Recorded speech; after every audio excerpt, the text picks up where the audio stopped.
उद्घाटन समारोह के स्थल पर पहुंच गए हैं। आइए देखते हैं इस कार्यक्रम का सीधा प्रसार।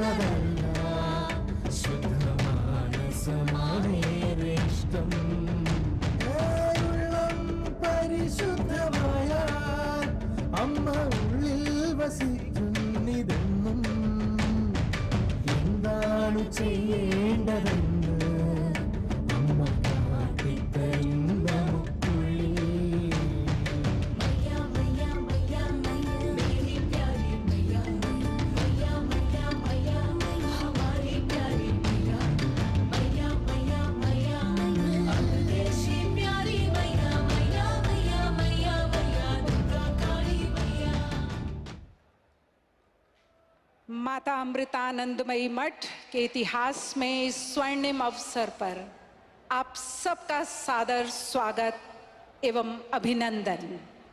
एक बार जोरदार तालियों की गड़गड़ाहट के साथ मंचासीन और इस मंच को गौरवान्वित करने वाले हमारे सभी अतिथियों का स्वागत करें, अभिनंदन करें, मानवर्धन करें, जिन्होंने आज यहाँ आकर हमें गौरवान्वित किया। आइए समय के अनुरूप आज के इस कार्यक्रम का शुभारंभ हम डॉक्टर प्रिया के गाए मंगलाचरण से करते हैं। डॉक्टर प्रिया।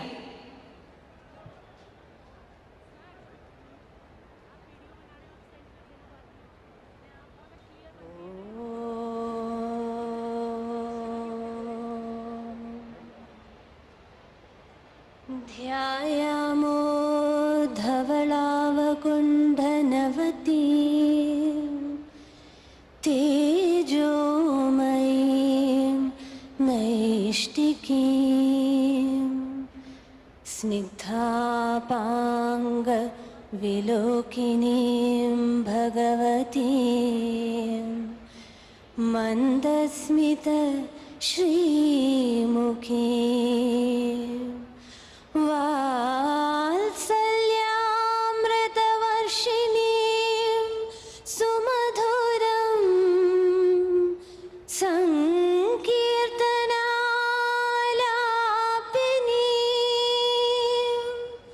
श्यामाङ्गीं मधुसिक्तसूक्तिम् अमृतानन्दात्मिकामीश्वरी अमृतानन्दात्मिकामीश्वरी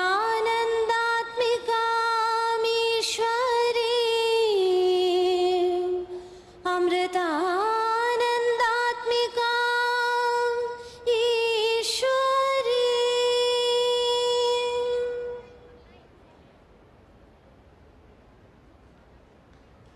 धन्यवाद डॉक्टर प्रिया। खूबसूरत स्वर पूरे वातावरण को मातृत्व स्वरूप प्रदान कर गए। अब हमारा अमृता हॉस्पिटल के निदेशक डॉक्टर संजीव सिंह जी से अनुरोध है कि वे मंचासीन अतिथियों का स्वागत शब्दों के द्वारा करें। डॉक्टर संजीव सिंह। ओम अमृतेश्वरीय नमः। पूज्य माँ के चरण कमलों में मेरा विनीत प्रणाम। माता अमृतानंदमयी मठ, अमृता हॉस्पिटल और विश्व भर में फैले अम्मा के सभी शिष्यों और एवं भक्तों की ओर से हमारे प्रिय एवं माननीय भारत के प्रधानमंत्री श्री नरेंद्र मोदी जी का सब प्रेम एवं सस्नेह स्वागत करते हैं। आज का दिन अति मंगलमय एवं ऐतिहासिक दिन है, क्योंकि अम्मा श्री माता अमृतानंदमयी देवी के दिव्य सानिध्य में आज विश्व साक्षी है। अम्मा के लोकोपकारी प्रकल्पों की श्रृंखला के चूड़ामणि कहलाने वाले 2600 बेड वाले अमृता हॉस्पिटल फरीदाबाद का उद्घाटन समारोह का धर्म, भाषा एवं जीवन क्षेत्र में भेदभाव किए बिना हर जीव को अपने बच्चे के रूप में देखने वाली आत्मस्वरूप अम्मा को हम विश्व माँ के रूप में अपने जीवन में समाहित करते हैं। अम्मा ने उपेक्षित और जरूरतमंद लोगों के उत्थान हेतु संपूर्ण जीवन समर्पित किया है। अमृता हॉस्पिटल अम्मा के करुणा व आरोग्य के साथ साथ आधुनिक तकनीक व रिसर्च का सम्मिश्रण द्वारा सच्चे अर्थों में समग्र स्वास्थ्य सेवाएं प्रदान करेगा। आज मुझे अपने विशिष्ट अतिथियों के स्वागत का सौभाग्य प्राप्त हुआ है।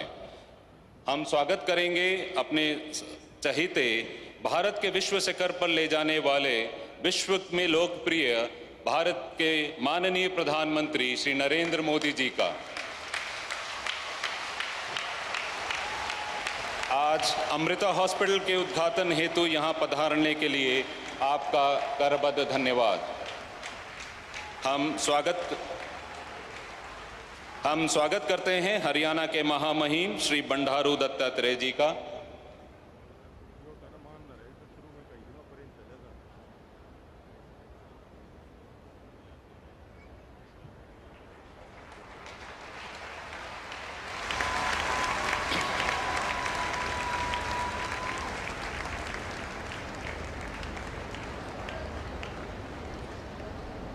हम स्वागत करना चाहेंगे हरियाणा के महामहिम बंडारू दत्तात्रेय जी का। हम स्वागत करते हैं हरियाणा के मुख्यमंत्री श्री मनोहर लाल जी का, जिनका अमूल्य सहयोग हमें शिलान्यास के समय से होता आ रहा है। हम हरियाणा के उप मुख्यमंत्री श्री दुष्यंत चौटाला जी एवं केंद्रीय ऊर्जा व भारी उद्योग राज्य मंत्री श्री कृष्णपाल गुर्जर जी का भी स्वागत करते हैं। इस अवसर पर हमारे बीच मौजूद स्थानीय एमएलए राजेश नागर जी का भी हम स्वागत करना चाहेंगे। आज हमारे साथ उत्साहवर्धन हेतु अनेक माननीय शुभचिंतक, समर्थक एवं कुछ उच्च अधिकारी भी उपस्थित हैं। हम स्वागत करते हैं सन्यासियों और धर्म प्रमुखों का, केंद्र सरकार के मंत्रियों एवं हरियाणा राज्य सरकार के सांसद और विधायकों का, विदेशी राजदूतों एवं उच्चायुक्तों का, डॉक्टर्स, नर्स, मेडिकल प्रोफेशनल्स का, भारतीय तथा विदेशी विश्वविद्यालय से आए डीन, प्रोफेसर्स और रिसर्चर्स का, पुलिस कर्मियों व मीडिया कर्मियों का, आसपास के गांव से आए प्रियजनों, खासकर पलवली, बादशाहपुर, खेरी, टिकावली के भक्तजनों का हम तहे दिल से स्वागत करते हैं। सुस्वागतम, सुस्वागतम, सुस्वागतम।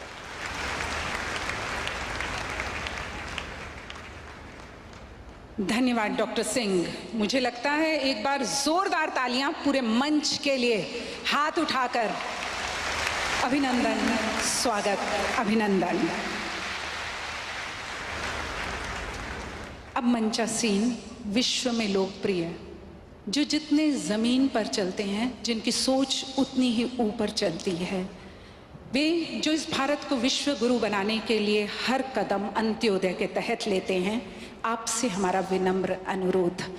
माननीय श्री प्रधानमंत्री नरेंद्र मोदी जी से हमारा विनम्र अनुरोध कि वे अम्मा को शॉल पहनाकर उनका अभिनंदन करें। और हम सबके लिए गौरवपूर्ण समय, अद्भुत समय, जोरदार हाथ उठाकर आप सबकी तालियां।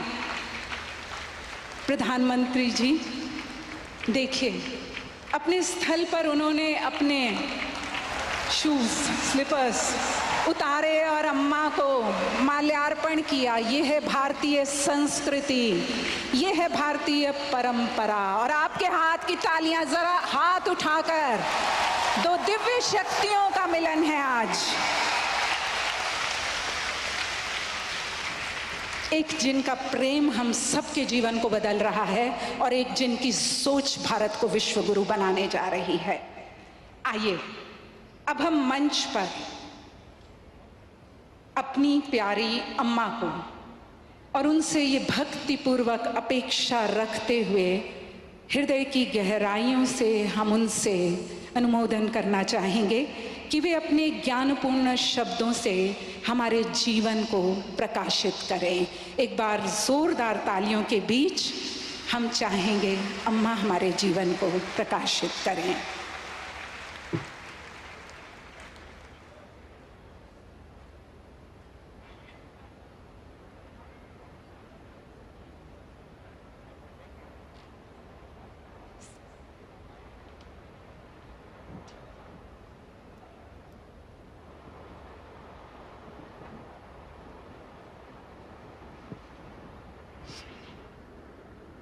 शिवनी शिशु शिवनी शिशु शिवनी शिशु शिवनी शिशु।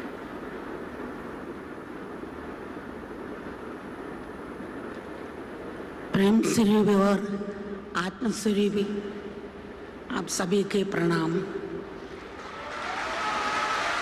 Amma bows down to all of you who are the embodiments of pure love and universal consciousness. ഇതൊരു സമർപ്പണത്തിൻ്റെ ദിനമാണ്. ഭാരതത്തിൻ്റെ ആദരണീയനായ പ്രധാനമന്ത്രി ശ്രീ നരേന്ദ്രമോദിജി, ലോകത്തിൻ്റെ നാനാകത്ത് ഭാഗത്ത് വന്ന വിശിഷ്ട വ്യക്തികളെ ഈ മഹാസദസ്സിനെ സാക്ഷി നിർത്തി ഈ സ്ഥാപനം ലോകത്തിന് സമർപ്പിക്കുകയാണ്. ലോക നന്മയ്ക്കായി നടത്തുന്ന ഈ ആത്മസമർപ്പണത്തിൽ നിങ്ങളെ എല്ലാവരെയും പോലെ അമ്മയ്ക്കും സന്തോഷമുണ്ട്.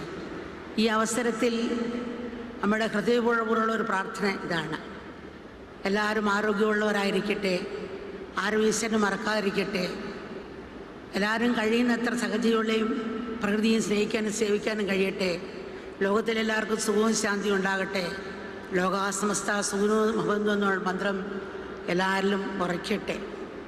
സാഹചര്യങ്ങളുടെ സമ്മർദ്ദവും ജീവിത വിവൃത്തിയും മറ്റ് വെല്ലുവിളികളും സഹിക്കാൻ കഴിയാതെ വരുമ്പോഴാണ് പലരും ഈശ്വരനെ ആശ്രയിക്കുന്നത്, ക്ഷേത്രങ്ങളിലോ ആരാധനകളോ പോകുന്നത്, ഈശ്വരനോട് ഹൃദയം ഉരുകി പ്രാർത്ഥിക്കുന്നത്. ഹൃദയം ഉരുകി പ്രാർത്ഥിക്കുമ്പോൾ മറ്റെങ്ങും കിട്ടാത്ത ഒരു സുഖവും ശാന്തിയും ലഭിക്കും. വലിയൊരു ഭാരം ഇറക്കി വെച്ച ആശ്വാസം ഉണ്ടാകും. എന്നുവെച്ചാൽ ഈശ്വരൻ എല്ലാം കാണുകയും കേൾക്കുകയും അറിയുകയും ചെയ്യുന്നു, ഒരു മാർഗം കാട്ടിത്തരും എന്ന വിശ്വാസമാണ് ഈ അനുഭവത്തിന് കാരണം. ആദരസേവനത്തിനായി സ്ഥാപിച്ച ഈ സ്ഥാപനത്തെ ഒരു ക്ഷേത്രമായി കാണണം. ഈശ്വരനോട് അല്പം കാരുണ്യത്തിന് കനിവിന് വേണ്ടി യാചിക്കുന്ന ഭക്തന്മാരെ പോലാണ് ഡോക്ടറെ അടുത്ത് വന്ന രോഗികൾ. തീവ്രമായ ഒരു ദുഃഖാവസ്ഥയാണ് രോഗം. ക്ഷമയോടും സ്നേഹത്തോടുമുള്ള പരിചരണം ഏറ്റവും കൂടുതൽ അർഹിക്കുന്നവരാണ് അവർ. ക്ഷമയോടും സ്നേഹത്തോടും ഉള്ള സഹകരണം ഏറ്റവും കൂടുതൽ അർഹിക്കുന്നവരാണ് അവർ. അവരുടെ അഭയവും ആശ്രയവും ആശ്വാസ കേന്ദ്രമാണ് ആസ്പത്രികൾ. ഒരു രോഗിയെ സംബന്ധിച്ചിടത്തോളം ഡോക്ടർമാർ കാണപ്പെട്ട ദൈവമാണ്. കാരണം വേദനിക്കുന്ന സമയത്ത് ആശ്വാസം കൊടുക്കാൻ പറ്റുന്ന ഡോക്ടർമാരാണ്. അതുകൊണ്ട് ആതുരസേവനത്തിനായി തയ്യാറായി നിൽക്കുന്ന ഡോക്ടർമാരും നഴ്സുമാരും മറ്റെല്ലാ ജീവനക്കാരും ഹൃദയം തുറന്ന് ചിരിക്കുന്നവരായിരിക്കണം, നല്ല വാക്ക് പറയുന്നവരായിരിക്കണം. അവരുടെ കണ്ണിലും വാക്കിലും സ്പർശത്തിലും മൃദുലത ഉണ്ടായിരിക്കണം. നല്ല കേൾവിക്കാരായിരിക്കണം. അവരുടെ മനോദലം അറിഞ്ഞ് പ്രവർത്തിക്കുന്നവരായിരിക്കണം. തീർച്ചയായും ഡോക്ടർമാർ അത് ചെയ്യുന്നുണ്ട്, എങ്കിലും അത് പറയുന്നേ ഉള്ളൂ. ഈശ്വരൻ്റെയും മനുഷ്യൻ്റെ ഇടയിൽ വർദ്ധിക്കുന്ന പാലമാണ് ഡോക്ടർമാർ. അതുകൊണ്ട് ഒരു നല്ല ഡോക്ടർ ആധുനിക വൈദ്യശാസ്ത്രത്തിൻ്റെ കണ്ടുപിടുത്തങ്ങളിലും വിശ്വസിക്കുന്ന പോലെ തന്നെ ഈശ്വരൻ്റെ അത്ഭുതങ്ങളിലും വിശ്വസിക്കാൻ തയ്യാറാകണം എന്നുള്ള. സകല ജീവജാലങ്ങളും ഈശ്വരാകുന്ന ആ മഹാശക്തിയുടെ അംശങ്ങളാണ്. അന്തർയാമിയായ വിഷയത്തിന് മുമ്പിൽ വിനയപൂർവ്വം നമിച്ചാൽ ആ പ്രഭാവം നമ്മളിലേക്ക് ഒഴുകിയെത്തും. അപ്പോൾ ഉള്ളിൽ നിറഞ്ഞു തുളുമ്പും. അപ്പോഴാണ് ഈശ്വരൻ്റെ അത്ഭുതങ്ങൾ നമ്മളിൽ കൂടി നടക്കുന്നത്. ഒരു ടാങ്കിലെ വെള്ളം മുഴുവനും ചെറിയ പൈപ്പ് കൂടെ പുറത്തോട്ട് കൊടുക്കുന്ന പോലെ അവിടുത്തെ ശക്തി നമ്മളോട് ജനങ്ങളിലേക്ക് എത്താൻ സാധിക്കും. നമ്മൾ റോഡിൽ കൂടി വണ്ടി ഓടിച്ച് പോകുമ്പോൾ രാത്രി കാലങ്ങളിൽ 2 വശം തൂണുകൾ കാണാം, അത് ചെറിയ പെയിൻറ്റ് പുരട്ടിയിരിക്കും. അപ്പോൾ ആ പെയിൻറ്റ് കാറിൻ്റെ പ്രകാശം തട്ടി പ്രകാശിക്കും. അപ്പോൾ വഴി തെളിഞ്ഞ് കാണും, ആൾക്കാരുണ്ടോ ഇല്ലയോ എന്ന്. അങ്ങനെ കണ്ട് വണ്ടി ഓടിച്ച് പോകും. അപ്പോൾ തൂണ് പറയാണ്, എൻ്റെ പ്രകാശം കൊണ്ടാണ് ഈ വണ്ടി ഓടുന്നത്. ഇതുപോലാണ് നമ്മൾ, അവിടുത്തെ ശക്തി കൊണ്ടാണ് നമ്മൾ പ്രവർത്തിക്കുന്ന ബോധം നമ്മൾ എടുക്കണം. നമ്മൾ കൊട്ടുവായിടാൻ വാ തുറന്നാൽ അത് പിന്നെ അടയ്ക്കണമെന്ന് എൻ്റെ പിന്നെ ശക്തിയുടെ അനുഗ്രഹം നമുക്ക് വേണം. ओम अमृतेश्वरी नमः। आज का दिन समर्पण का दिन है। माननीय प्रधानमंत्री जी श्री नरेंद्र मोदी जी, विश्व भर से यहाँ पधारे गणमान्य सज्जनों तथा सम्मानित अतिथियों की सभा के साक्षित्व में हमें संस्था का लोकार्पण करने जा रहे हैं। आप सभी की तरह अम्मा को भी विश्व कल्याण हेतु इसे समर्पित करते हुए बहुत हर्ष हो रहा है। इस अवसर पर अम्मा की यह हार्दिक प्रार्थना है, सब स्वस्थ रहें, कोई ईश्वर की शक्ति को भूले ना, सब यथाशक्ति सभी जीवों से प्रेम व सेवा करें, विश्व के सब लोग सुखी और शांत रहें। ओम लोका समस्ता सुखिनो भवन्तु, ये मंत्र सबके हृदय में बैठ जाए। अक्सर लोग ईश्वर को तभी याद करते हैं जब जीवन में कठिन परिस्थितियां और चुनौतियां आती हैं, तब वे पिघलते हृदय लिए दौड़े दौड़े मंदिर आदि पूजा स्थलों में जाते हैं। ऐसी तीव्र भावना के साथ प्रार्थना करने पर उन्हें अनोखी सुख और शांति की अनुभूति होती है, गहरी राहत की अनुभूति होती है। मानो उनके कंधों से बड़ा भारी बोझ उतर गया हो। इस अनुभूति का कारण यह विश्वास होता है कि ईश्वर सब सुनता, देखता और जानता है। वो मुझे कोई राह अवश्य दिखलाएगा। इस संस्था को भी, जो बीमार लोगों को अपनी सेवाएं प्रदान करने को तत्पर है, आप मंदिर ही मानिए। रोगी डॉक्टरों के पास वैसे ही आते हैं जैसे भक्त भगवान के पास थोड़ी करुणा और राहत की विनती लिए आता है। रोग एक निराशाजनक दुख की स्थिति है। रोगी जन धैर्य व प्रेम पूर्वक सेवा के पात्र होते हैं। उनके लिए हॉस्पिटल एकमात्र आश्रय व शरण स्थल होता है। जहाँ तक रोगी का संबंध है, डॉक्टर प्रत्यक्ष भगवान होता है, क्योंकि दर्द में राहत वही देता है। यही कारण है कि हॉस्पिटल में सेवारत सभी लोगों जैसे डॉक्टरों, नर्सों व अन्य कर्मचारियों के होठों पर हार्दिक मुस्कान खिली रहनी चाहिए। उनके वचन सुखद हों, उनकी दृष्टि शब्दों और स्पर्श में विनय व नम्रता हो। उन्हें अच्छे श्रोता होना चाहिए और रोगियों की मनस्थिति का ध्यान रखते हुए उनकी सेवा में सक्षम होना चाहिए। बच्चों, आप में ये सब गुण होंगे ही। अम्मा तो बस एक बार उन पर जोर देना चाहती है। डॉक्टर मनुष्य और ईश्वर के बीच के सेतु होते हैं। अतः एक अच्छे डॉक्टर को ईश्वर की अद्भुत शक्ति में विश्वास रखना चाहिए, ठीक उसी प्रकार जैसे वह आधुनिक चिकित्सा और आविष्कारों में रखता है। समस्त सृष्टि, जड़ हो या चेतन, ईश्वर की अनंत शक्ति की अभिव्यक्ति है। यदि हम सब में वास कर रही उस विराट शक्ति को नम्रता पूर्वक प्रणाम करें तो वह शक्ति हमारी ओर प्रवाहित होने लगेगी, हमें लबालब भर देगी और फिर उमड़कर बह निकलेगी। जैसे ऊपर लगी टंकी से जुड़कर छोटे नलों से पानी बह निकलता है, वैसे ही ईश्वर से जुड़ने पर वह शक्ति हमारे माध्यम से समाज के जरूरतमंदों की ओर प्रवाहित होगी। ऐसे में ही तो चमत्कार होते हैं। हम सब ने हाईवे पर रिफ्लेक्टिव पेंट से पुते हुए खंबे देखे हैं। रात को हमारे वाहन का प्रकाश खंबे पर पड़कर परावर्तित होता है। सोचो कैसी मूर्खता होगी अगर वो खंबा सोचने लगे कि मेरी शक्ति से ही इन वाहनों का पथ प्रदर्शन हो रहा है। हम में से अधिकांश ऐसे ही हैं। हमें हर कर्म इस बोध के साथ करना चाहिए कि कर्म करने की शक्ति ईश्वर से ही मिलती है। जब हम जमाई लेते हैं तो हमारे मुंह के खुलने के पीछे भी एक शक्ति है जो मांसपेशियों और नसों को सुनियोजित करती हैं। किसी कारणवश यदि ये स्थगित हो जाए तो हमारा मुंह खुला का खुला ही रह जाए। ഒരു ഡോക്ടർ എന്ന് പറഞ്ഞാൽ രോഗികളെ സംബന്ധിച്ചോളം അവർ രത്നം സ്വർണം പോലാണ്. പക്ഷേ ഡോക്ടർമാർ റിസർച്ച് കൂടി ചെയ്യുകയാണെങ്കിൽ ആ സ്വർണത്തിന് പരിമണം വന്നുകൊണ്ടിരിക്കും. ഒന്നുകൂടി ആഴത്തിൽ അവർക്ക് റിസർച്ച് കൊണ്ടുവരാൻ സമൂഹത്തെ സഹായിക്കാൻ സാധിക്കുമെന്നാണ് അമ്മയ്ക്ക് തോന്നുന്നത്. അമ്മയ്ക്ക് റിസർച്ചിൽ എന്തുകൊണ്ട് ഇൻട്രസ്റ്റ് വരാൻ തുടങ്ങിയ കാരണം അമ്മ 50 വർഷം മുമ്പേ ഭക്തന്മാർ വരുന്ന കൂട്ടത്തിൽ ചില മക്കൾ പൊട്ടി കരയുകയാണ്. അമ്മ, എൻ്റെ ഭർത്താവ് മരിച്ചുപോയി, എനിക്ക് 5 കുട്ടികളുണ്ട്, എങ്ങനെ ജീവിക്കണമെന്ന് അറിയില്ല, വിഷമമാണ് അമ്മ. പല അമ്മമാരും ഇതുപോലെ ഒന്ന് പറയാറുണ്ട്, അച്ഛന്മാരും പറയാറുണ്ട്. അപ്പം എന്താ വെച്ചപ്പോഴ് ജനിച്ചപ്പോഴേ വാൾവിന് ഊട്ടിയുണ്ടായിരുന്നു. അപ്പോൾ ഓപ്പറേഷൻ ചെയ്യാൻ ഡോക്ടർമാർ പറഞ്ഞു. പക്ഷെ വെളിയിൽ നിന്നാണ് വാൾവ് മേടിക്കേണ്ടത്. അപ്പോൾ അതിനുള്ള പൈസ ഇല്ലാത്തതുകൊണ്ട് ഓപ്പറേഷൻ ചെയ്തില്ല. അങ്ങനെ 40 വയസ്സിൽ മരിച്ചുപോയി. എന്നിട്ട് വല്ലാത്ത വിഷമം തോന്നി. ഇന്ത്യയിൽ അങ്ങനെ ഒരു റിസർച്ച് ഉണ്ടായിരുന്നെങ്കിൽ ഈ സാധുക്കൾ നമുക്ക് രക്ഷിക്കാൻ സാധിച്ചതിനല്ലോ എന്ന് വിഷമിച്ചു. അങ്ങനെയാണ് അമ്മ ആസ്പത്രി തുടങ്ങുന്നതും റിസർച്ചിന് കൂടുതൽ പ്രോത്സാഹനം കൊടുക്കാൻ വിചാരിച്ചതും അങ്ങനെയാണ്. ഇപ്പം നരേന്ദ്രമോദി തന്നെ എങ്ങനെയാണ് ഇപ്പോൾ നമുക്ക് കൊറോണ വന്ന സമയത്ത് അത്രയും പണം കൊടുത്തുകൊണ്ടാണ് റിസർച്ച് ചെയ്ത് ഇന്ന് ആളുകൾ മരണത്തിൽ നിന്ന് രക്ഷപ്പെടാൻ സാധിച്ചിട്ടുള്ളത്. അത്ര ആൾക്കാർ ഇപ്പം മരിക്കുന്നില്ല.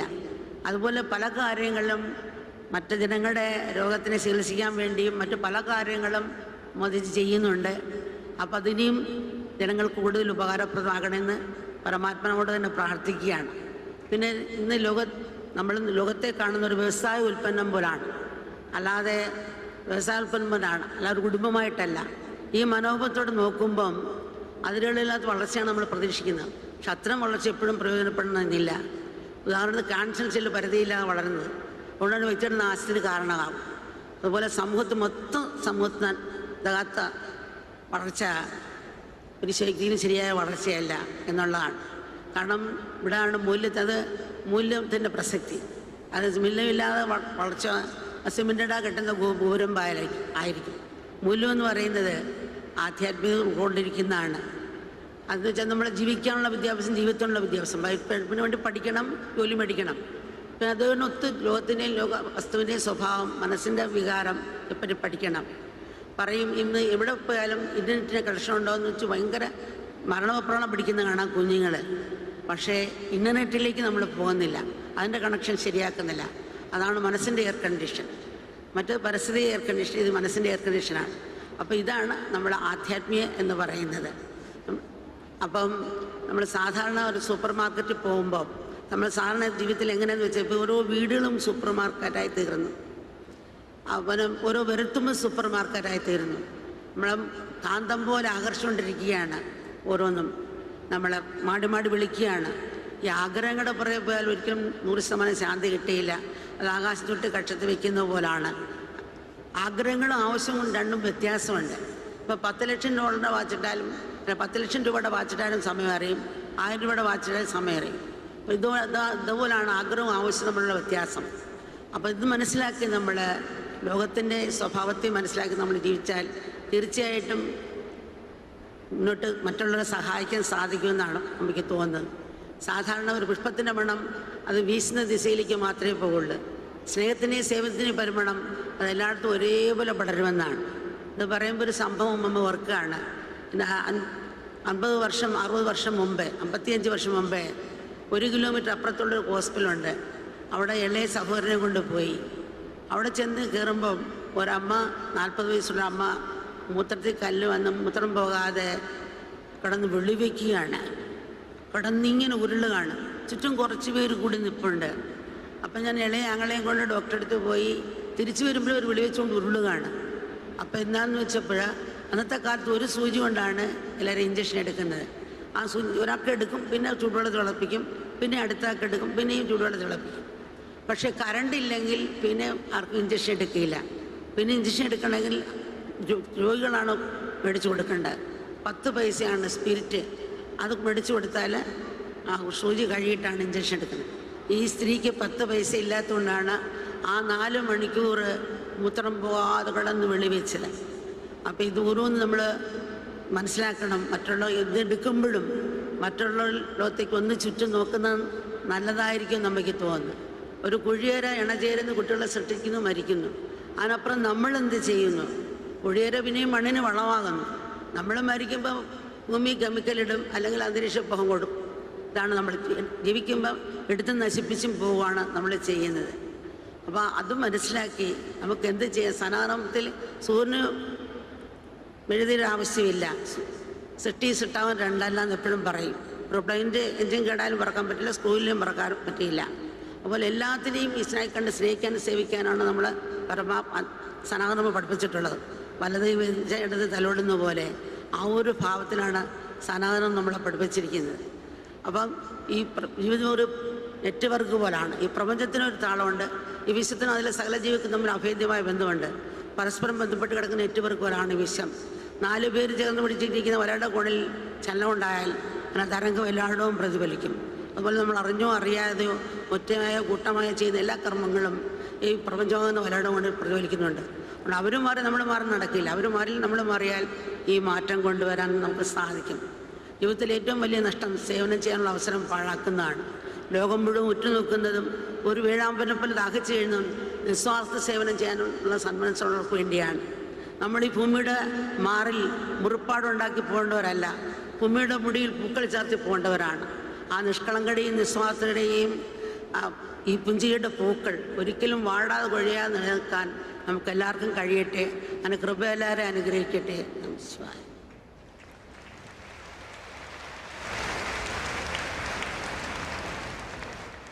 डॉक्टर का कार्य स्वर्ण जैसा है। इसमें यदि रिसर्च का अंश भी जुड़ जाए तो मानो सोना सुगंधित हो जाता है। अब अम्मा बताएंगी कि रिसर्च में अम्मा की रुचि कैसे जागी।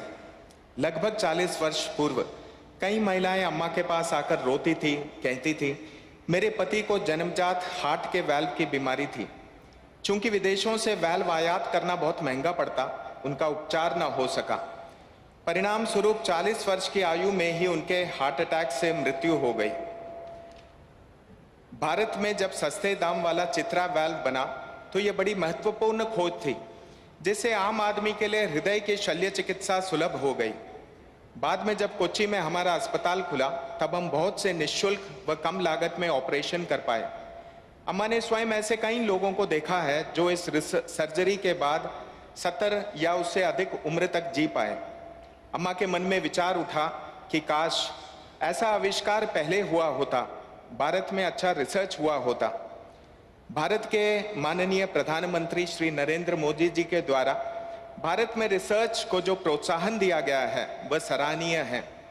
उदाहरण के लिए कोरोना वैक्सीन, जिसके आविष्कार से मृत्यु के दर में इतनी भारी गिरावट आई है। उसी प्रकार आयुष्मान भारत योजना, जो कि विश्व की सबसे बड़ी हेल्थ इंश्योरेंस योजना है, का जन्म उनकी ही दीर्घ दृष्टि और गरीबों के जीवन स्तर में सुधार लाने में उनके अथक प्रयास का फल है। ऐसी असंख्य योजनाएं हमारे यशस्वी प्रधानमंत्री जी कर रहे हैं। उन्हें इन कार्यों को आगे बढ़ाने की शक्ति ईश्वर प्रदान करे, ये अम्मा की प्रार्थना है। हमारे अमृता विश्वविद्यापीठम में पढ़ाई की कई शाखाएं हैं, जैसे engineering, computing, biotechnology, nano technology और मेडिसिन। इन सब क्षेत्रों में रिसर्च हेतु उत्कृष्ट सुविधाएं भी उपलब्ध हैं। यदि सब लोग संयुक्त रूप से सभी शाखाओं में रिसर्च करें तो ऐसा कुछ नहीं बचेगा जो हम न कर सकते हों। आज हम जगत को एक परिवार के रूप में नहीं बल्कि एक व्यवसाय के रूप में देखते हैं। जब हमारा जगत के प्रति ऐसा दृष्टिकोण होगा तो हमारी अपेक्षा सभी क्षेत्रों में अपार प्रगति की ही होगी। लेकिन संभवतः इस प्रकार की प्रगति हमेशा उपयोगी सिद्ध ना हो। उदाहरण के लिए कैंसर की कोशिकाओं में सदैव वृद्धि होती रहती है, लेकिन उनका यही अपरिमित विकास ही तो रोग और नाश का कारण बनता है। इसी प्रकार जो विकास समाज को समग्र लाभ न पहुंचाए उसे समुचित विकास कहा ही नहीं जा सकता। अंततः इसका परिणाम व्यक्ति और समाज दोनों का विनाश होगा। यह ऐसा क्षेत्र है जहां हमें मूल्यों के महत्व को समझना होगा। मूल्यहीन समाज वैसा है जैसे सीमेंट के बिना बनी बिल्डिंग। मूल्यों का समावेश करके ही समाज पूर्ण विकसित फूलों से लदे वृक्ष की भांति फल फूल सकता है। जीवन में दो प्रकार की परिस्थितियां आती हैं, एक जिन्हें प्रयत्न द्वारा बदला जा सकता है और दो जिन्हें बदलना संभव नहीं होता, केवल स्वीकार करना पड़ता है। उदाहरण के लिए कोई 5 फुट का आदमी 6 फुट लंबा होना चाहे, पर उसका आनुवंशिक गठन ऐसा है कि 5 फुट से 1 इंच भी ज्यादा बढ़ नहीं सकता। वो कितनी भी विटामिन की गोलियां खाएं या पांव जोड़कर उल्टा ही क्यों ना लटका रहे, वो 6 फुट लंबा नहीं हो सकता। उसके पास इस स्थिति को स्वीकारने के सिवा दूसरा चारा नहीं होता। लेकिन कई परिस्थितियां ऐसी होती हैं जहां प्रयत्न करते रहना पड़ता है। उदाहरण के लिए हम परीक्षा में फेल हो जाएं तो जब तक पास ना हो जाएं प्रयत्न करते रहना चाहिए। हमें ये विवेक होना चाहिए कि किन परिस्थितियों को स्वीकार करना है और कहाँ प्रयत्न करने की आवश्यकता है। आध्यात्मिकता हमें प्रत्येक वस्तु को उसके उचित स्थान पर देखना सिखलाती है, ताकि हम मेंढक को हाथी और हाथी को मेंढक के रूप में ना देखें। आज हम हर जगह इंटरनेट कनेक्शन पाने को कैसे व्याकुल रहते हैं, लेकिन सिर्फ इंटरनेट कनेक्शन का होना ही काफी नहीं, अपने इनर नेट को भी कनेक्ट करना होगा हमें।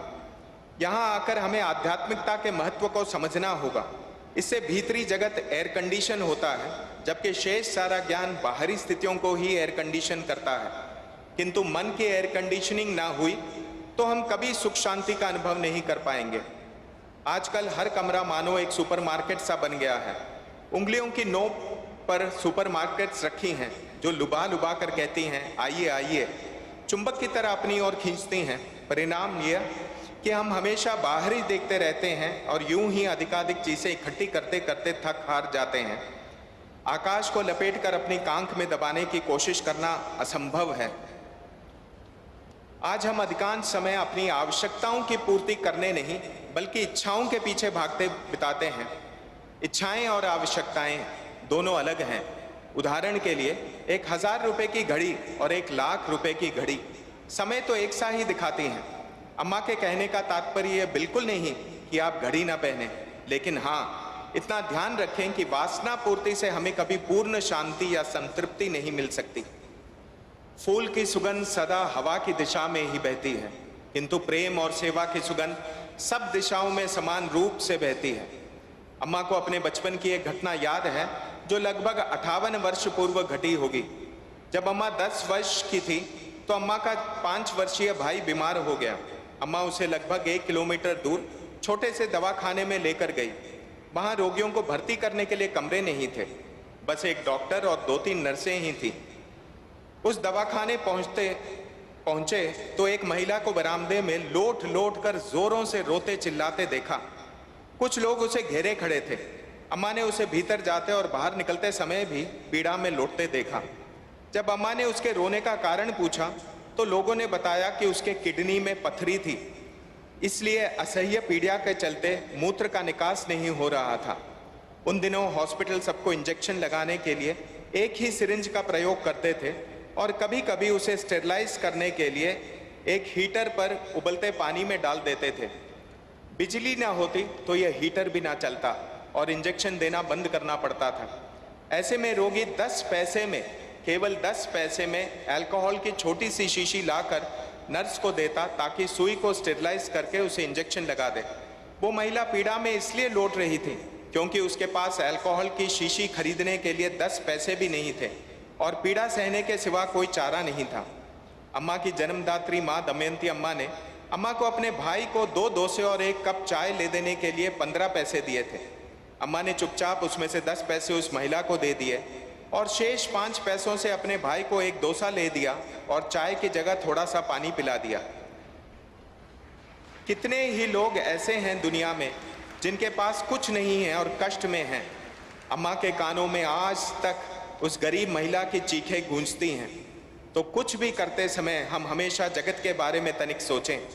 आहार, निद्रा, मैथुन और मृत्यु तो कीड़े मकोड़ों के लिए भी सामान्य है। फिर ऐसा अनमोल मनुष्य जीवन पाकर क्या हम इससे बढ़कर कुछ कर रहे हैं? कम से कम कीड़े मकोड़े जितना लेते हैं उतना देते भी हैं। मृत्यु के बाद भी वे पौधों के लिए खाद बन जाते हैं, लेकिन मनुष्य जीवन भर बस लेता जाता है और मृत्यु पर भी धरती या वायु को प्रदूषित करके ही जाता है।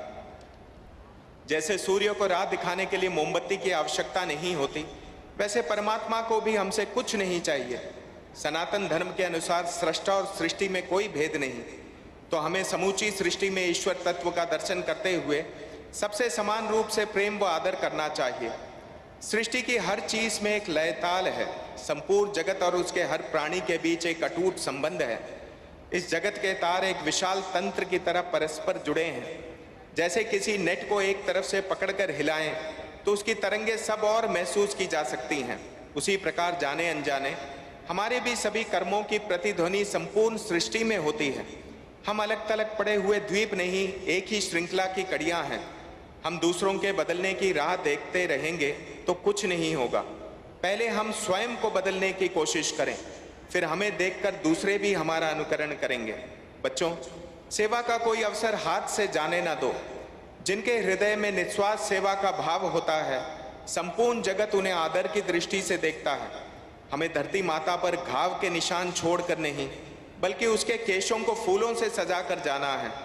अम्मा परमात्मा से प्रार्थना करती है कि मेरे बच्चों के जीवन में निष्कलंकता एवं निस्वार्थ सेवा के फूल खिले रहें, ये फूल कभी मुरझाने ना पाए।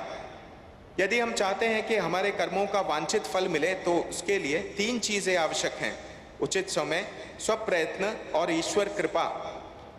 उदाहरण के लिए, यदि कोई एक व्यक्ति एक नीलामी के लिए जाना चाहता हो, वह सुबह जल्दी तैयार होकर कार से एयरपोर्ट के लिए निकले, तो हो सकता है रास्ते में कार खराब हो जाए या एक्सीडेंट हो जाए और वो फ्लाइट के समय तक एयरपोर्ट ना पहुंच पाए, या समय पर एयरपोर्ट पहुंच जाए और चेक इन भी कर ले, पर बाद में घोषणा हो जाए कि इंजन में किसी गड़बड़ी के कारण या खराब मौसम के चलते फ्लाइट रद्द हो जाती है। यहाँ इस आदमी ने प्रयत्न तो किया, लेकिन कृपा पक्ष उसके अनुकूल नहीं था, इसलिए वो गंतव्य तक नहीं पहुंच सका। हमारे सभी कर्मों को पूर्ण बनाने के लिए ईश्वर कृपा का होना आवश्यक है। हम अपनी ओर से पूरा प्रयास करें और ईश्वर के अनुग्रह के लिए प्रार्थना करें। ईश्वर की कृपा सबकी रक्षा करे। ओम अमृतेश्वरी।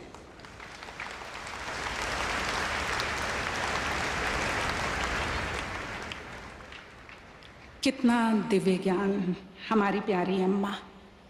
आपके ज्ञान रूपी सनातन प्रयास को हम हृदय से नमन करते हैं।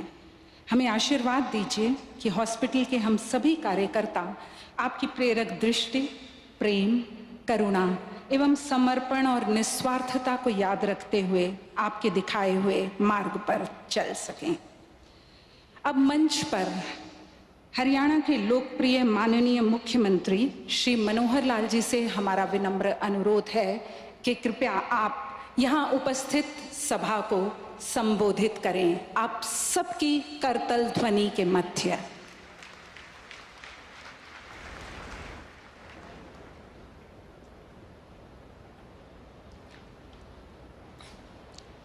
देश के लोगों की दिलों की धड़कन परम आदरणीय प्रधानमंत्री श्री नरेंद्र मोदी जी,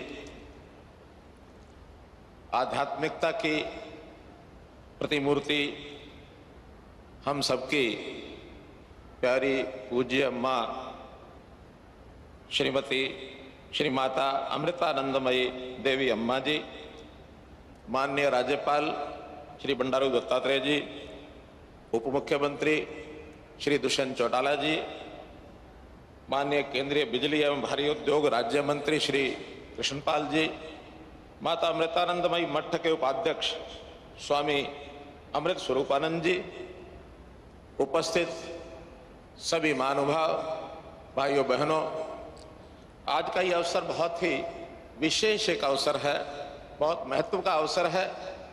ये केवल एक हॉस्पिटल का उद्घाटन नहीं है, बल्कि गरीब लोगों की, जनता की सेवा के लिए एक किया जाने वाला ये यज्ञ है।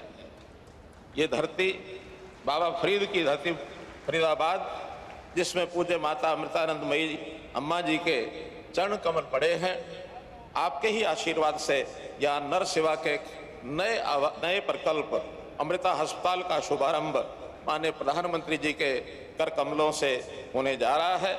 मैं अम्मा जी, माननीय प्रधानमंत्री जी दोनों का ही अपनी ओर से, हरियाणा की जनता की ओर से स्वागत करता हूं, अभिनंदन करता हूं। माननीय प्रधानमंत्री जी, आपके नेतृत्व में, आपके मार्गदर्शन में देश आगे बढ़ रहा है। हरियाणा के साथ भी आपका एक बहुत लगाव और बहुत प्रेम है। उसी लगाव और उसी प्रेम के कारण से आपका ये जो आज का आगमन है, इसको हम आशीर्वाद स्वरूप आज ग्रहण करते हैं। लोगों की तकलीफों के प्रति आपको कितनी चिंता है, इसको कौन नहीं जानता। खास करके वो लोग अभावग्रस्त, गरीब, अंत्योदय के उत्थान के लिए जो लक्ष्य लेकर के आप चल रहे हैं, गरीबों के चाहे मकानों की व्यवस्था हो, चाहे उनके स्वास्थ्य की चिंता हो, चाहे उनके घर में रसोई के अंदर गैस पहुंचाने की बात हो, चाहे हर घर नल देने की बात हो, इस प्रकार की जितनी भी योजनाएं आप लोगों की तकलीफ को दूर करने के लिए कर रहे हैं, आपके ये प्रयास बहुत सराहनीय हैं।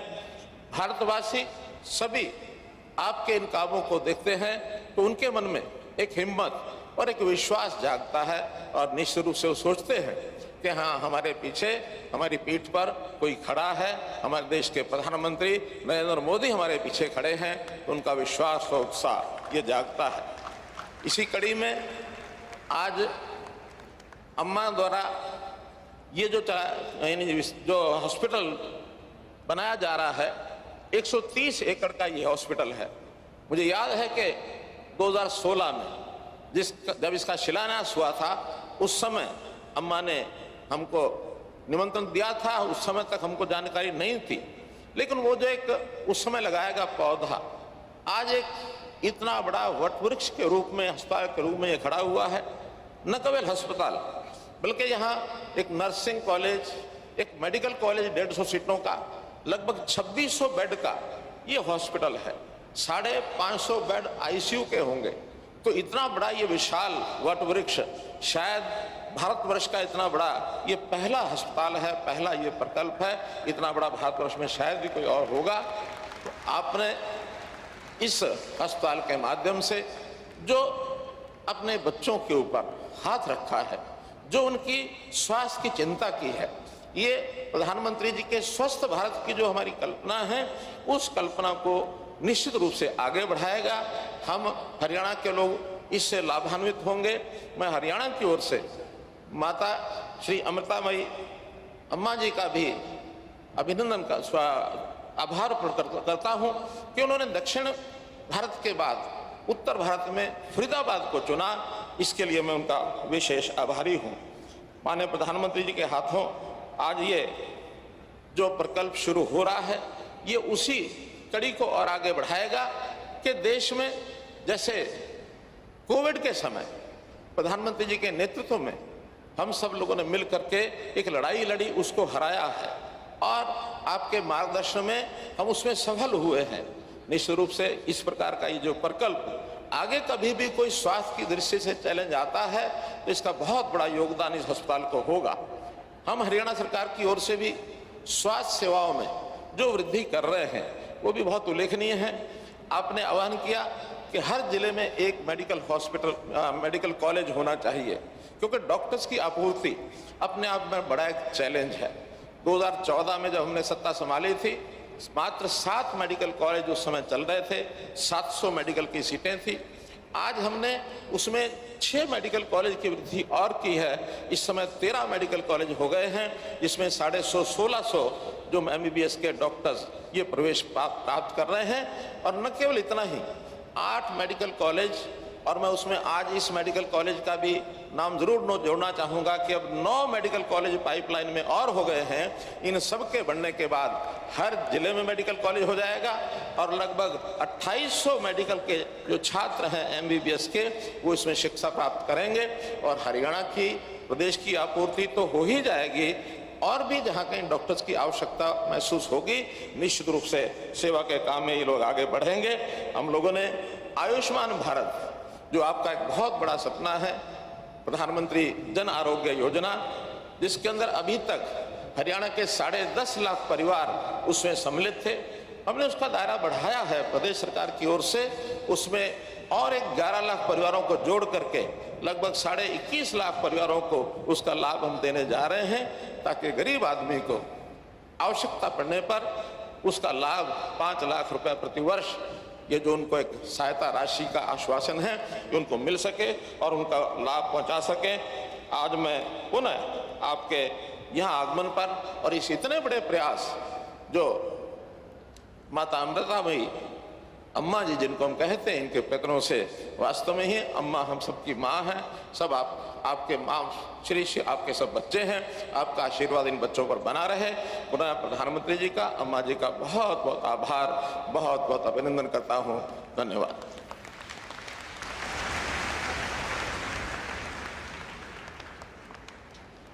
बहुत बहुत साधुवाद माननीय मुख्यमंत्री जी। आपके प्रेरणादायी शब्दों हेतु आपका सादर धन्यवाद। अब हम जिस क्षण की प्रतीक्षा में थे, हम अपने माननीय प्रधानमंत्री श्री नरेंद्र मोदी जी से अनुरोध करते हैं कि वे अमृता हॉस्पिटल फरीदाबाद का उद्घाटन डिजिटल प्लाक का अनावरण करके करें, एवं इसके साथ आप सब आनंद लें इस अभूतपूर्व कार्य पर आधारित एक वीडियो का। एक बार जोरदार करतल ध्वनि।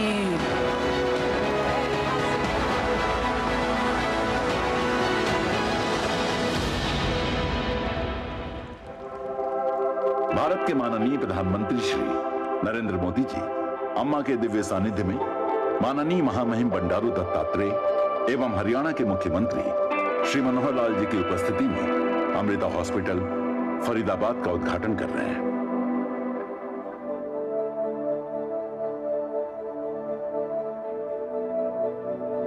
भारत स्वास्थ्य सेवाओं के क्षेत्र में विश्व का अगुवा बनता जा रहा है। भारत आज विश्व के लिए एक बार फिर संजीवनी बनकर उभरा है।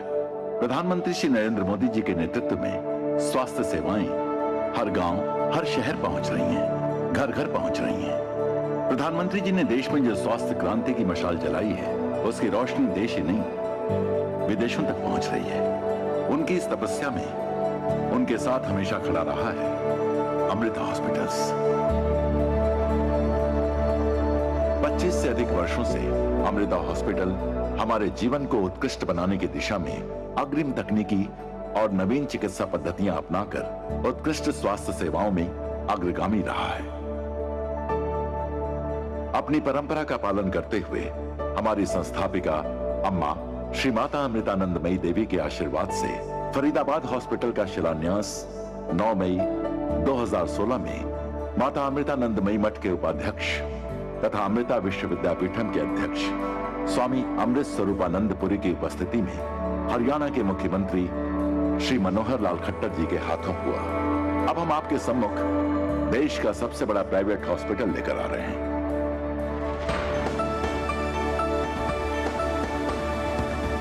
एक 130 एकड़ का विशाल परिसर, 2600 बेड्स, 5,20,000 स्क्वायर फीट में फैला हुआ medical college, 81 specialities, 64 fully network modular operation theatres, 24 घंटे digitally monitored 534 critical care beds वाला भारत का सबसे बड़ा पीडियाट्रिक सुपर स्पेशलिटी सेंटर, अत्याधुनिक ऑटोमेटेड स्मार्ट लैबोरेटरीज, देश भर की सर्वाधिक उच्च श्रेणी की मेडिकल इमेजिंग सर्विसेज, देश का सबसे बड़ा high precision radiation oncology centre, Bharat का सबसे बड़ा नवीनतम व आधुनिकतम physical medicine and rehabilitation centre of excellence for nuclear medicine in diagnostic and therapeutics, robotics, haptic, cadaveric, high fidelity surgical and medical simulation का देश भर का सबसे बड़ा केंद्र, state of the art cardiac and interventional cath lab for clinical services, संक्रामक रोगों के लिए अधिकतम सुविधाएं, एक ब्लॉक रिसर्च के लिए समर्पित, पर्यावरण संबंधिता हेतु जीरो कार्बन फुटप्रिंट व जीरो वेस्ट डिस्चार्ज स्वास्थ्य सेवा सुविधाएं। इस नए उपक्रम के शुभारंभ पर आप सबका इस रोमांचक यात्रा में अमृता हॉस्पिटल्स के साथ जुड़ने हेतु स्वागत है। आइए जन जन तक स्वास्थ्य सेवाएं पहुंचाने के प्रधानमंत्री श्री नरेंद्र मोदी के संकल्प में अमृता हॉस्पिटल्स के साथ साथ आप भी भागीदार बनिए।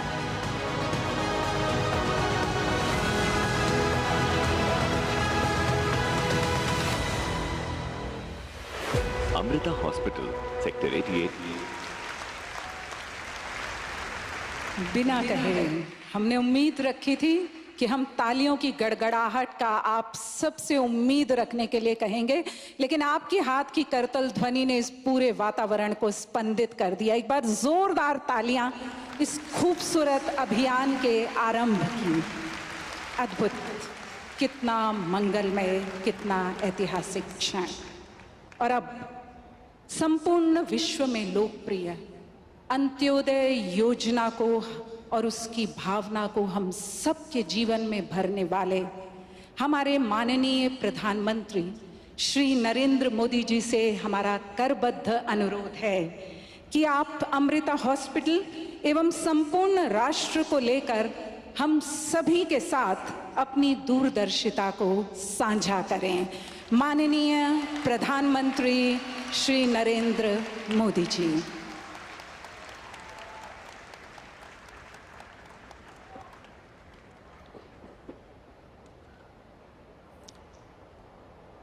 अमृता अस्पताल के रूप में हम सभी को आशीर्वाद दे रही मां अमृतानंदमयी जी को मैं प्रणाम करता हूं।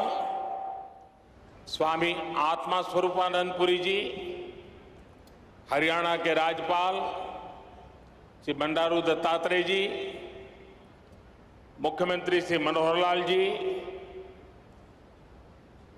केंद्रीय मंत्रिमंडल में मेरे सहयोगी कृष्णपाल जी, हरियाणा के उप मुख्यमंत्री श्रीमान दुष्यंत चौटाला जी, अन्य महानुभाव,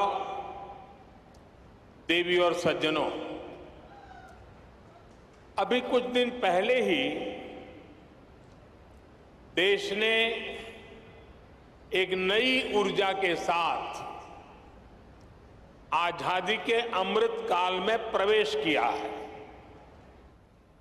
हमारे इस अमृत काल में देश के सामूहिक प्रयास प्रतिष्ठित हो रहे हैं।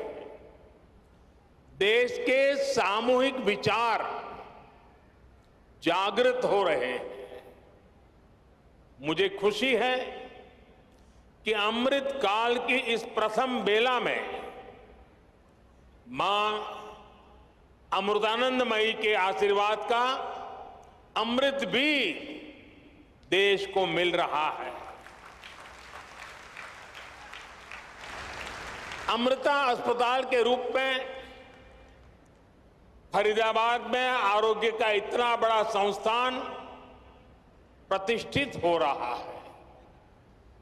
ये अस्पताल बिल्डिंग के हिसाब से, टेक्नोलॉजी से जितना आधुनिक है, सेवा, संवेदना और आध्यात्मिक चेतना के हिसाब से भी उतना ही अलौकिक है। आधुनिकता और आध्यात्मिकता, इसका ये समागम गरीब और मध्यम वर्ग के परिवारों की सेवा का उनके लिए सुलभ, प्रभावी इलाज का माध्यम बनेगा। मैं इस अभिनव कार्य के लिए, सेवा के इतने बड़े महायज्ञ के लिए पूज्य अम्मा का हृदय से आभार व्यक्त करता हूं। स्नेहंतिंडे, कारुण्यतिंडे, सेवनतिंडे, त्यागतिंडे, पर्यायमाण अम्मा,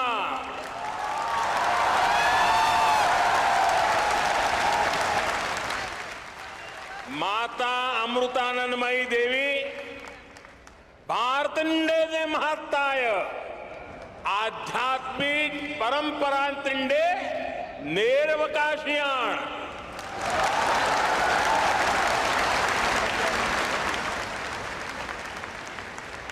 हमारे यहां कहा गया है, अयम निजः परोवेति गणना लघु चेतसाम उदार चरितानाम तू वसुधैव कुटुंबकम।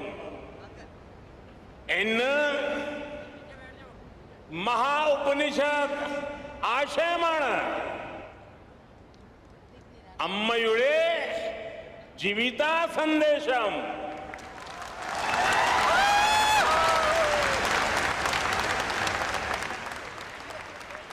अर्थात अम्मा प्रेम, करुणा, सेवा और त्याग की प्रतिमूर्ति है। वो भारत की आध्यात्मिक परंपरा की वाहक है। अम्मा का जीवन संदेश हमें महाउपनिषदों में मिलता है। मैं मठ से जुड़े संत जनों को, ट्रस्ट से जुड़े सभी महानुभावों को, सभी डॉक्टर्स और दूसरे कर्मचारी बंधु भगिनी को भी आज इस पवित्र अवसर पर बहुत बहुत शुभकामनाएं देता हूं। साथियों, हम बार बार सुनते आए हैं, न त्वम हम कामये राज्यम न च स्वर्ग सुखानि च काम ये दुख तप्ता नाम प्राणी नाम आरती नाशनम। अर्थात न हमें राज्य की कामना है, न स्वर्ग के सुख की इच्छा है। हमारी कामना है कि हमें बस दुखियों की, रोगियों की पीड़ा दूर करने का सौभाग्य मिलता रहे। जिस समाज का विचार ऐसा हो, जिसका संस्कार ऐसा हो, वहां सेवा और चिकित्सा समाज की चेतना ही बन जाती है। इसलिए भारत एक ऐसा राष्ट्र है जहां इलाज एक सेवा है, आरोग्य एक दान है। जहां आरोग्य, आध्यात्म दोनों एक दूसरे से जुड़े हुए हैं। हमारे यहां आयुर्विज्ञान एक वेद है। हमने हमारी मेडिकल साइंस को भी आयुर्वेद का नाम दिया है। हमने आयुर्वेद के सबसे महान विद्वानों को, सबसे महान वैज्ञानिकों को ऋषि और महर्षि का दर्जा दिया। उनमें अपनी पारमार्थिक आस्था व्यक्त की। महर्षि चरक, महर्षि सुश्रुत, महर्षि वाग्भट, ऐसे कितने ही उदाहरण हैं जिनका ज्ञान और स्थान आज भारतीय मानस में अमर हो चुका है। भाई और बहनों, भारत ने अपने इस संस्कार और सोच को सदियों की गुलामी और अंधकार में भी कहीं कभी लुप्त नहीं होने दिया, उसे सहज करके रखा। आज देश में हमारी वो आध्यात्मिक सामर्थ्य एक बार फिर सशक्त हो रहा। हमारे आदर्शों की ऊर्जा एक बार फिर बलवती हो रही है। पूज्य अम्मा भारत के इस पुनर्जागरण का एक महत्वपूर्ण वाहक के रूप में देश और दुनिया अनुभव कर रहा है। उनके संकल्प और प्रकल्प सेवा के इतने विशाल अधिष्ठानों के रूप में आज हमारे सामने समाज जीवन से जुड़े ऐसे जितने भी क्षेत्र हैं, पूज्य अम्मा का वात्सल्य, उनकी करुणा हमें हर जगह दिखाई पड़ती है। उनका मठ आज हजारों बच्चों को स्कॉलरशिप दे रहा है, लाखों महिलाओं को स्वयं सहायता समूहों के जरिए सशक्त कर रहा है। आपने स्वच्छ भारत अभियान में भी देश के लिए अभूतपूर्व योगदान दिया है। स्वच्छ भारत कोष में आपके द्वारा दिए गए बहुमूल्य योगदान के कारण गंगा किनारे बसे उस इलाकों में काफी काम हुआ। इससे नमामि गंगे अभियान को भी काफी मदद मिली। पूज्य अम्मा, उनके प्रति पूरे विश्व का श्रद्धा भाव है। लेकिन मैं एक भाग्यवान व्यक्ति हूं, पिछले कितने ही दशकों से पूज्य अम्मा का स्नेह, पूज्य अम्मा का आशीर्वाद मुझे अविरत मिलता रहा है। मैंने उनके सरल मन और मातृभूमि के प्रति विशाल विजन को महसूस किया है। और इसलिए मैं कह सकता हूं कि जिस देश में ऐसी उदार और समर्पित आध्यात्मिक सत्ता हो, उसका उत्कर्ष और उत्थान सुनिश्चित है।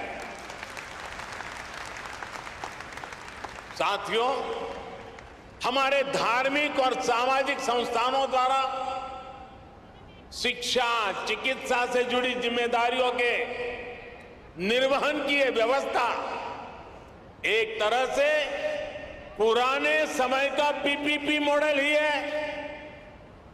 इसे पब्लिक प्राइवेट पार्टनरशिप तो कहते ही हैं, लेकिन मैं इसे परस्पर प्रयास के तौर पर भी देखता हूं। राज्य अपने स्तर से व्यवस्था खड़ी करते थे, बड़े बड़े विश्वविद्यालयों के निर्माण की में भूमिका निभाते थे, लेकिन साथ ही धार्मिक संस्थान भी इसका एक महत्वपूर्ण केंद्र होते थे। आज देश भी ये कोशिश कर रहा है कि सरकारें पूरी निष्ठा और ईमानदारी से मिशन मोड में देश के स्वास्थ्य और शिक्षा क्षेत्र का कायाकल्प करें।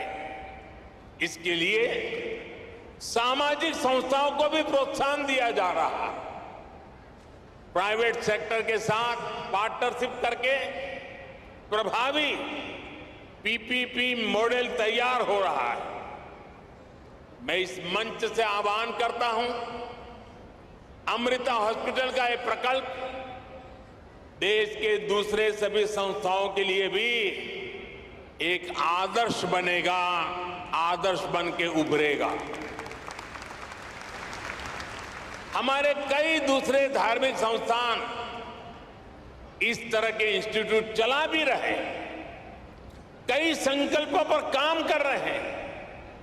हमारे प्राइवेट सेक्टर पीपीपी मॉडल के साथ साथ स्पिरिचुअल प्राइवेट पार्टनरशिप की वो भी आगे बढ़ा सकते हैं। ऐसी संस्थाओं का संसाधन उपलब्ध करवाकर उनकी मदद कर सकते हैं। साथियों, समाज के हर वर्ग, हर संस्था, हर सेक्टर के प्रयास का नतीजा होता है। ये हमने कोरोना के इस काल में भी देखा है। इसमें भी जो स्पिरिचुअल प्राइवेट पार्टनरशिप रही है, आज उसका मैं विशेष रूप से जिक्र करूंगा। आप सभी को ध्यान होगा कि जब भारत ने अपनी वैक्सीन बनाई थी तो कुछ लोगों ने किस तरह का दुष्प्रचार करने की कोशिश की थी। इस दुष्प्रचार की वजह से समाज में कई तरह की अफवाहें फैलने लगी। लेकिन जब समाज के धर्मगुरु, आध्यात्मिक गुरु एक साथ आए, उन्होंने लोगों को अफवाहों पर ध्यान न देने को कहा और उसका तुरंत असर भी हुआ। भारत को उस तरह की वैक्सीन हेसिटेंसी का सामना नहीं करना पड़ा जैसा अन्य देशों को देखने को मिला। आज सबका प्रयास की यही भावना है जिसकी वजह से भारत दुनिया का सबसे बड़ा वैक्सीनेशन कार्यक्रम सफलतापूर्वक चला पाया। साथियों, इस बार लाल किले से मैंने अमृत काल के पंच प्राणों का एक विजन देश के सामने रखा है। इन पंच प्राणों में से एक है गुलामी की मानसिकता का संपूर्ण त्याग। इसकी इस समय देश में खूब चर्चा भी हो रही है। इस मानसिकता का जब हम त्याग करते हैं तो हमारे कार्यों की दिशा भी बदल जाती है। यही बदलाव आज देश के हेल्थ केयर सिस्टम में भी दिखाई दे रहा है। अब हम अपने पारंपरिक ज्ञान और अनुभवों पर भी भरोसा कर रहे हैं, उनका लाभ विश्व तक पहुंचा रहे हैं। हमारा आयुर्वेद, हमारा योग आज एक विश्वसनीय चिकित्सा पद्धति बन चुका है। भारत के इस प्रस्ताव पर अगले वर्ष पूरा विश्व इंटरनेशनल मिलेट ईयर मनाने जा रहा है। मोटा धान, मेरी अपेक्षा रहेगी कि आप सभी इस अभियान को भी इसी तरह आगे बढ़ाते रहें, अपनी ऊर्जा देते रहें। साथियों, स्वास्थ्य से जुड़ी सेवाओं का दायरा केवल अस्पतालों, दवाओं और इलाज तक ही सीमित नहीं होता है। सेवा से जुड़े ऐसे कई कार्य होते हैं जो स्वस्थ समाज की आधारशिला रखते हैं। उदाहरण के लिए स्वच्छ और शुद्ध पानी तक सामान्य से सामान्य नागरिक की पहुंच, ये भी ऐसा ही महत्वपूर्ण विषय है। हमारे देश में कितनी ही बीमारियां केवल प्रदूषित पानी से ही पैदा होती रही है। इसलिए देश ने 3 साल पहले जल जीवन मिशन जैसे देशव्यापी अभियान की शुरुआत की थी। इन 3 वर्षों में देश के 7 करोड़ नए ग्रामीण परिवारों को पाइप से पानी पहुंचाया जा चुका है। विशेष रूप से इस अभियान में हरियाणा सरकार ने भी प्रभावी कार्य किया है। मैं उसका भी विशेष रूप से जिक्र करना चाहता हूं। हरियाणा आज देश के उन अग्रणी राज्यों में है जहां घर घर पाइप से पानी की सुविधा से जुड़ चुका है। इसी तरह बेटी बचाओ बेटी पढ़ाओ में भी हरियाणा के लोगों ने बेहतरीन काम किया। फिटनेस और खेल, ये विषय तो हरियाणा की रगों में है, उसका हरियाणा की मिट्टी में है, यहां के संस्कारों में है। और तभी तो यहां के युवा खेल के मैदान में तिरंगे की शान बढ़ा रहे हैं। इसी गति से हमें देश के दूसरे राज्यों में भी कम समय में बड़े परिणाम हासिल कर रहे हैं। हमारे सामाजिक संगठन इसमें बहुत बड़ा योगदान दे सकते हैं। साथियों, सही विकास होता ही वो है जो सब तक पहुंचे, जिससे सबको लाभ हो। गंभीर बीमारी के इलाज को सबके लिए सुलभ कराने की ये भावना अमृता अस्पताल की भी है। मुझे विश्वास है कि सेवा भाव का आपका ये अमृत संकल्प हरियाणा के, दिल्ली एनसीआर के लाखों परिवारों को आयुष्मान बनाएगा। एक बार फिर पूज्य अम्मा के श्री चरणों में प्रणाम करते हुए, आप सबका हृदय से अभिनंदन करते हुए अनेक अनेक शुभकामनाएं। बहुत बहुत धन्यवाद।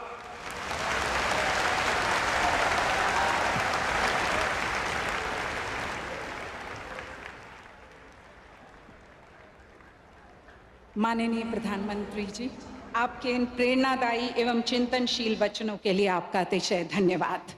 आपने सच कहा कि आध्यात्म को पुनर्जागृत करने वाली हमारी अम्मा एवं राजनीति को नई दिशा एवं ऊंचाई देने वाले आप, जब आप दोनों का साथ और सानिध्य हो जाएगा तो भारत सच में विश्व गुरु बनने की तरफ अग्रसर हो जाएगा। वास्तव में ये 2 दिव्यताओं के एकात्म का साक्षी पल है और जिसके साक्षी बने आप सब। हम एक बार पुनः मन से माननीय प्रधानमंत्री श्री नरेंद्र मोदी जी का धन्यवाद करते हैं कि आज आपने यहाँ आकर हम सभी का मानवर्धन किया। हम धन्यवाद करते हैं हरियाणा राज्य के महामहिम राज्यपाल श्री बंडारू दत्तात्रेय जी का, हरियाणा के मुख्यमंत्री श्री मनोहर लाल जी का। हम धन्यवाद करते हैं हरियाणा के उप मुख्यमंत्री श्री दुष्यंत चौटाला जी का, लोकसभा सांसद एवं केंद्रीय ऊर्जा एवं भारी उद्योग राज्य मंत्री श्री कृष्णपाल गुर्जर जी का, कि इस मंगल अवसर पर आप हमारे सहभागी बने। आपका अतिशय धन्यवाद। एक बार जोरदार तालियां सबके हाथ से हाथ उठाकर इस पूरे मंच के लिए कि आप सबका प्रेम, सबका सानिध्य हमें मिला। अपना अमूल्य समय देने के लिए आप सभी का मंच पर आसीन एवं मंच के समक्ष आसीन सभी अतिथियों का हम धन्यवाद करते हैं और